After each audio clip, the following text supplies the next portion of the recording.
Neste vídeo eu vou falar sobre o Mercosul, que é o Bloco de Integração Econômica dos países do Cone Sul da América Latina.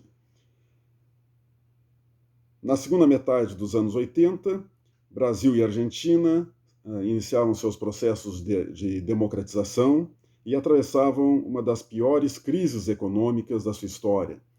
Deste modo, eles que tinham passado toda a sua história como que de costas um para o outro, acabaram tendo de se encontrar porque era quase que a única alternativa que restava, uma vez que a sua economia estava em descrédito e não havia mais quase como encontrar parceiros. E aí a melhor parceria foi entre esses, os dois maiores países da América do Sul, que começaram então a cooperar e buscar um processo de integração para tentar salvar as suas economias. A esse processo acabou sendo agregado Uruguai e Paraguai, e aí nasceu o Mercosul, sendo o ponto de partida o Tratado de Assunção de 1991. Nesse Tratado de Assunção ainda não se consegue identificar a existência de uma organização internacional com personalidade jurídica própria nessa administração do processo. Somente com o Protocolo de Ouro Preto, de 1994, que passou a ser reconhecida personalidade jurídica de direito internacional ao Mercosul.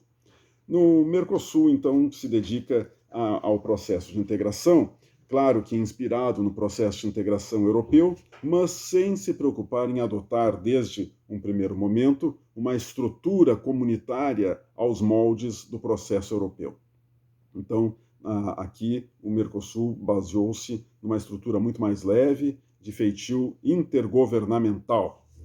A estrutura institucional do Mercosul tem como principais órgãos o Conselho do Mercado Comum, o Grupo Mercado Comum e a Comissão de Comércio do Mercosul. O Conselho do Mercado Comum é o órgão superior do Mercosul. Ele condiz a política e é o principal centro de tomada de decisões do bloco. Além disso, é o Conselho do Mercado Comum que exerce a personalidade jurídica do Mercosul. O Conselho do Mercado Comum é integrado pelo ministro das Relações Exteriores e pelo ministro da Economia de cada um dos países. Ele tem funções de confirmação, funções de representação e funções de decisão. Então, ele, por exemplo, vela pelo cumprimento do Tratado de Assunção e dos seus protocolos, ele formula políticas e promove ações necessárias à constituição do Mercado Comum, exerce a titularidade plena do Mercosul e se manifesta sobre as propostas que lhe sejam encaminhadas pelo Grupo do Mercado Comum, entre outras funções. De modo que as principais decisões do bloco são adotadas pelo Conselho do Mercado Comum, órgão superior.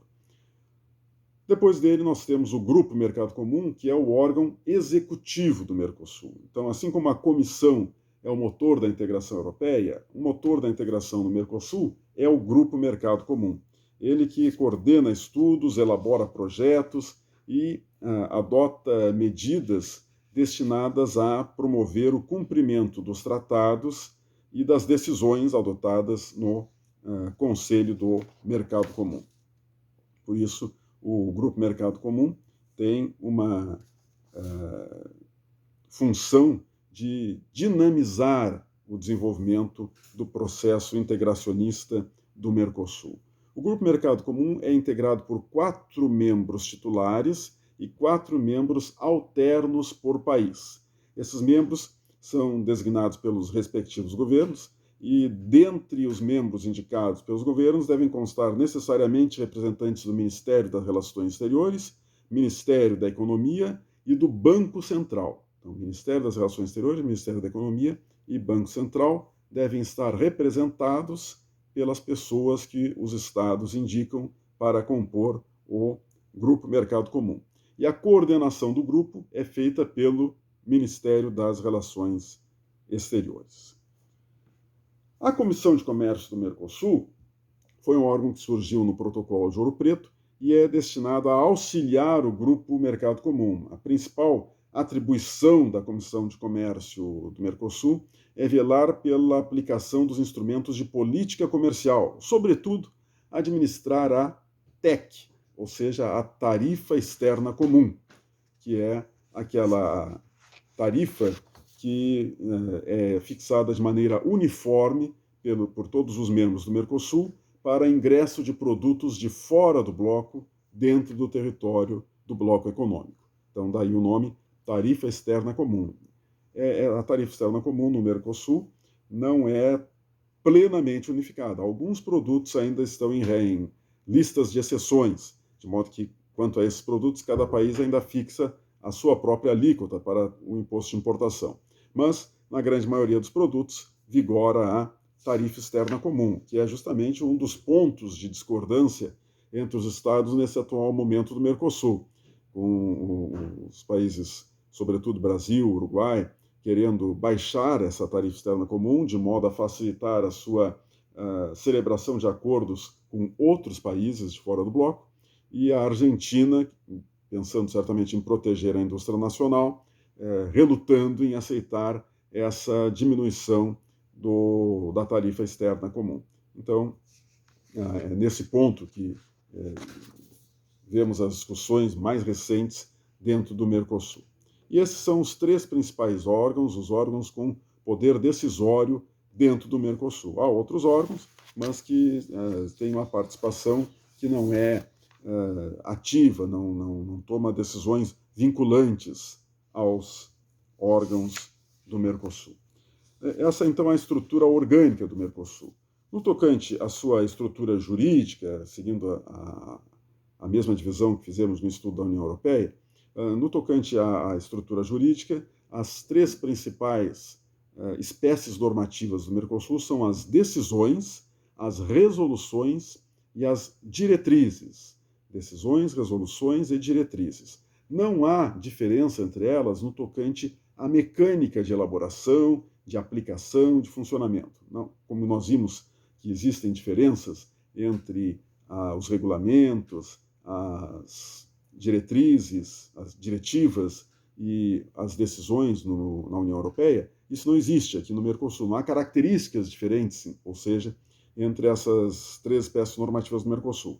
O que as diferencia é o órgão de origem, de modo que decisão é a forma de manifestação do Conselho do Mercado Comum. Diretriz é a forma de manifestação da Comissão de Comércio do Mercosul. E resoluções, ou resolução, é a forma de manifestação do Grupo Mercado Comum. Então, essas três espécies normativas recebem o nome conforme o órgão que emitiu o ato. E ainda se poderia, a partir disso, deduzir que há uma ordem hierárquica entre elas, né? De modo que uma decisão está acima da resolução, que por sua vez está acima de uma diretriz. E por que isso? Porque o Conselho é um órgão superior ao grupo e a Comissão de Comércio é um órgão de assessoramento do grupo. Então, as espécies normativas, obviamente, vão guardar entre si uma hierarquia análoga à hierarquia existente entre os órgãos dos quais elas emanam. No entanto, todas entram em vigor da mesma forma, é preciso que elas em primeiro lugar, são aprovadas por consenso. A forma de tomada de decisões no Mercosul é o consenso. Então, isso reforça o seu caráter de intergovernamentalidade, e não de supranacionalidade, né? Então, elas são tomadas por consenso, mas mesmo após adotadas, o tratado aí diz que as decisões adotadas, as decisões no sentido das normas adotadas, são obrigatórias. Mas elas, uma vez aprovadas, vão ser analisadas dentro de cada Estado para ver a necessidade de medidas de incorporação ou não.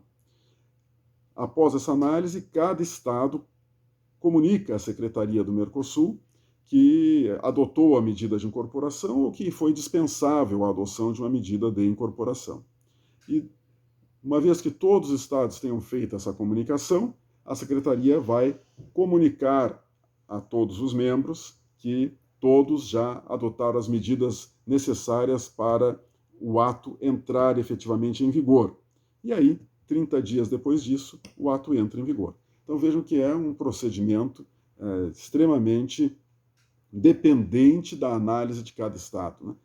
Apesar do tratado dizer que o ato, uma vez aprovado, é obrigatório, pode acontecer de um Estado indefinidamente não comunicar à Secretaria que adotou as medidas necessárias e aquele ato é obrigatório, mas não entra em vigor nunca.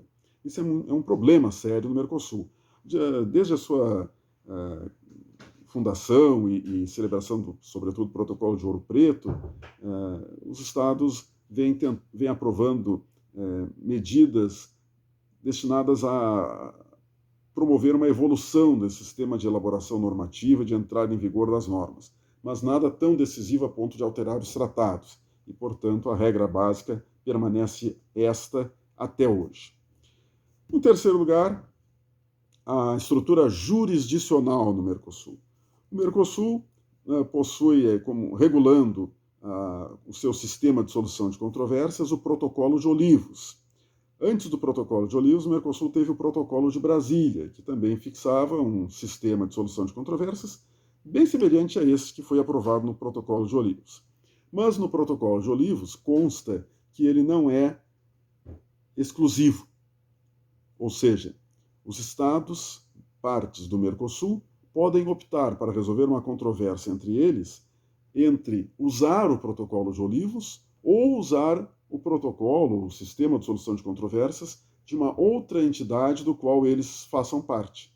Por exemplo, optar por usar o sistema da OMC. Então, uma questão interna corporis do Mercosul pode, em vez de ser decidida pelo seu próprio sistema de solução de controvérsias, a partir de Olivos, ser decidida dentro do sistema de solução de controvérsias da OMC.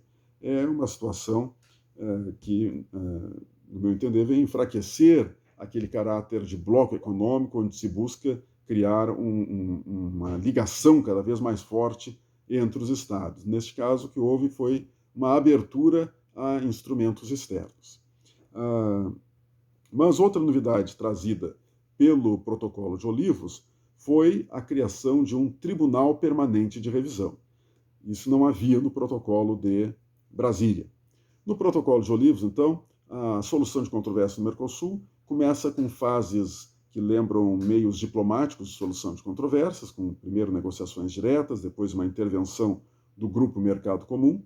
A partir daí pode haver, então, a instauração de um procedimento arbitral, com árbitros escolhidos dentre listas depositadas pelos Estados na Secretaria do Mercosul, e ainda pode haver um recurso para o chamado Tribunal Permanente de Revisão, que não chega a ser uma corte de justiça, como a Corte Internacional de Justiça ou a Corte de Justiça da União Europeia, é ainda uma corte arbitral. A diferença é que são sempre os mesmos árbitros nesse chamado Tribunal Permanente de Revisão.